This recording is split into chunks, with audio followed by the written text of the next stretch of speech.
भाजपसाठी कायम संकटमोचन करणारे देवेंद्र फडणवीस यांचे निकटवर्तीय आणि राज्याचे ग्रामविकास मंत्री गिरीश महाजन यांनी विधानसभेच्या मैदानातून माघार घेतली. खुद्द महाजन यांनी तसेच संकेत दिले. जळगाव जिल्ह्यातील जामनेर या विधानसभा मतदारसंघातून तब्बल 6 वेळा निवडून येण्याचा विक्रम करणाऱ्या महाजनांनी अचानक हा निर्णय का घेतला, जाणून घेऊयात मिशन पॉलिटिक्समध्ये. नमस्कार, मी धनश्री देशमुख. नोव्हेंबरच्या दुसऱ्या आठवड्यात विधानसभेची निवडणूक लागू शकते, असं विधान नुकतंच मुख्यमंत्री एकनाथ शिंदे यांनी केले.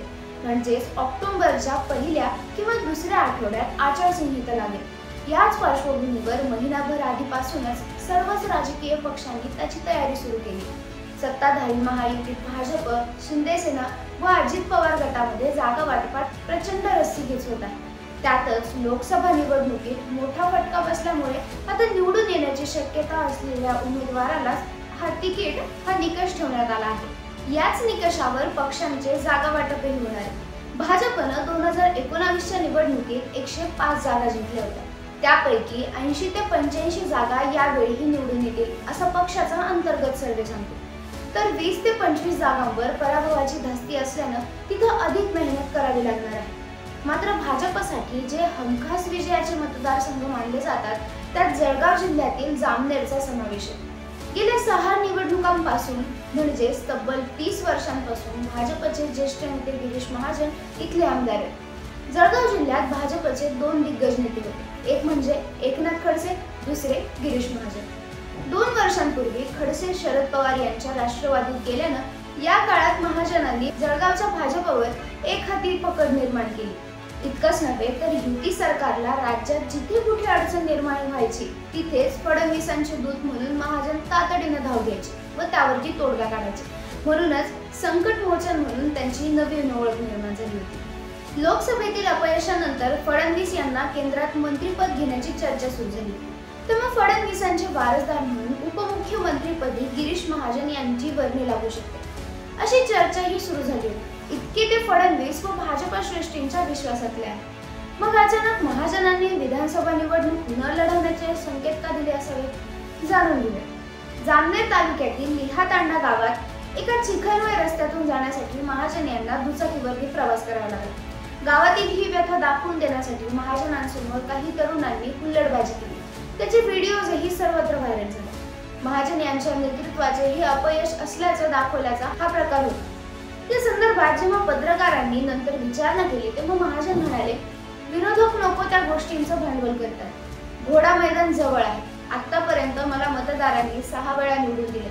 आता भाजप ज्यांना कोणाला तिकीट देईल त्यांच्या समोर विरोधकांनी लढून दाखवावे. महाजनांच्या या उत्तराने पत्रकारही चक्रावून गेले. ज्या जामनेर मतदारसंघात महाजनांची उमेदवारी फिक्स मानली जात होती, तिथे स्वतः हाच महाजन पक्ष ज्याला उमेदवारी देईल त्याच्याबद्दल असे का बोलत असावे, हा प्रश्न पडला.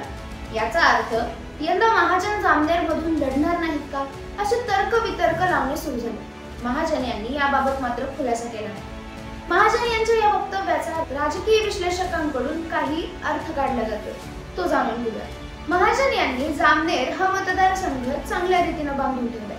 त्यामुळे तिथे पक्षाने कोणताही उमेदवार दिला तरी तो सहज निवडून येऊ शकतो. त्यामुळे यंदा महाजन यांच्या घरातील कुणाला किंवा इतरांना उमेदवारी देऊन महाजन यांना राज्यभर प्रचारासाठी मोकळा ठेवण्याचा भाजपचा प्रयत्न असेल. दुसरं म्हणजे 3 किंवा 4 टर्म मध्ये जास्त वेळा आमदार झालेल्यांच्या मतदारसंघात अँटी इन्कम्बन्सीचा फटका बसू शकतो. त्यामुळे यंदा चेहरे बदलण्याचा गुजरात पॅटर्न महाराष्ट्रातही राबवला जाऊ शकतो. याची कल्पना असल्यामुळे महाजनांनी दुसऱ्या उमेदवारीची चर्चा केली असावी. तिसरा तर्क असा लावण्यात आलाय की मराठा आरक्षणाच्या चर्चेत महाजन यांनी मनोज जरांगे पाटील यांच्याशी चर्चा करून मध्यस्थी केली, पण त्याच्या पुढे काहीच झालं. त्यामुळे जरांगेंचा फडणवीस यांच्याप्रमाणे महाजन यांच्यावरही राग आहे. महाजन यांना जामनेरमध्ये पडण्याचा इशारा जरांगेंनी दिला. कदाचित या धास्तीमुळे महाजन मतदारसंघ बदलण्याचा किंवा निवडणूक रिंगणातून बाहेर पडण्याचा विचार करत असते. महाजन यांच्या समर्थकांना मात्र या चर्चेत काहीच अर्थ वाटत नाही. गिरीश भाऊच पुन्हा 7व्यांदा जामनेरचे आमदार होतील असं ते थाटात सांगतात. जर महाजनांना उमेदवारी मिळाली नाही तर त्यांच्या पत्नी साधनाताई यांना भाजप तिकीट देऊ शकतात, अशी ही शक्यता दुसऱ्या गटाने वर्तवली. साधनाताईंना नगराध्यक्ष पदाचा अनुभव आहे, तसंच महाजन राज्यभर सक्रिय असताना मतदारसंघात त्यांचा जनसंपर्क सांभाळण्याची जबाबदारीही त्याच निभावत असतात, त्यामुळे त्यांचे प्रमोशन केले जाण्याची शक्यता आहे.